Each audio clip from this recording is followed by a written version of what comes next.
ആവശ്യക്കാരായിട്ടുള്ള ആളുകൾ അവരൊരു പ്രൊഡക്റ്റ് വാങ്ങാൻ വരുന്നത് അത്യാവശ്യത്തിൻ്റെ സ്റ്റേജിലായിരിക്കും. അവരെ സംബന്ധിച്ചിടത്തോളം അവരതിനെക്കുറിച്ച് മനസ്സിലാക്കിയിട്ടുണ്ടാകും, ഫീച്ചേഴ്സ് മനസ്സിലാക്കിയിട്ടുണ്ടാകും, എല്ലാം മനസ്സിലാക്കിയിട്ടുണ്ടാകും. അതിൻ്റെ ആവശ്യത്തിന് വേണ്ടിയിട്ട് വരുന്ന കസ്റ്റമറാണ്.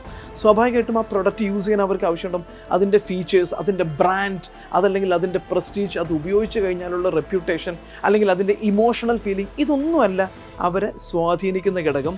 അത് എന്തിന്, ഏത് സ്ഥലത്ത്, ഏത് ആവശ്യത്തിന് ഉപയോഗിക്കുന്നു, അതിന് ഫിറ്റ് ആവുമോ എന്നുള്ളതാണ്. അപ്പോൾ ഒരു വ്യക്തി ഒരു പ്രൊഡക്റ്റ് തിരയുന്നത് നെസസിറ്റിക്ക് വേണ്ടിയിട്ടാണെങ്കിൽ നമ്മുടെ ക്ലോസ് ചെയ്യുന്ന സമയത്ത് ഏറ്റവും കൂടുതൽ ശ്രദ്ധിക്കേണ്ടത് നമ്മൾ പറയുന്ന സമയത്ത് അവരുടെ നെസസിറ്റി ഫുൾഫില്ല് ചെയ്യാൻ പറ്റും. നിങ്ങളുടെ ആവശ്യത്തിന് ഇത് ഉപയോഗിക്കും, നിങ്ങൾ ഈ പർപ്പസിന് വേണ്ടിയിട്ടല്ല ഇത് ചെയ്യാൻ പോകുന്നത്, അതിന് ഇത് ബെസ്റ്റാണ്, ആ ആവശ്യത്തിന് ഇതാണ് ഏറ്റവും ബെസ്റ്റ്, ആ ആവശ്യത്തിന് ഈ പ്രൊഡക്റ്റാണ് ഏറ്റവും കൂടുതൽ ഡ്യൂറബിലിറ്റി ഉള്ളത് എന്ന രീതിയിൽ നമ്മുടെ കസ്റ്റമേഴ്സിൻ്റെ നെസസിറ്റിയെ നമ്മൾ ഹൈലൈറ്റ് ചെയ്യും. ആവശ്യത്തെ ഫുൾഫില്ല് ചെയ്യാൻ ഹെൽപ്പ് ചെയ്യുന്നു എന്നുള്ള ഒരു പിക്ചറിലേക്ക് അവരെ കൊണ്ടുവന്നു കഴിഞ്ഞാൽ മാത്രമേ ക്ലോസിംഗ് പോസിബിൾ ആവുള്ളൂ.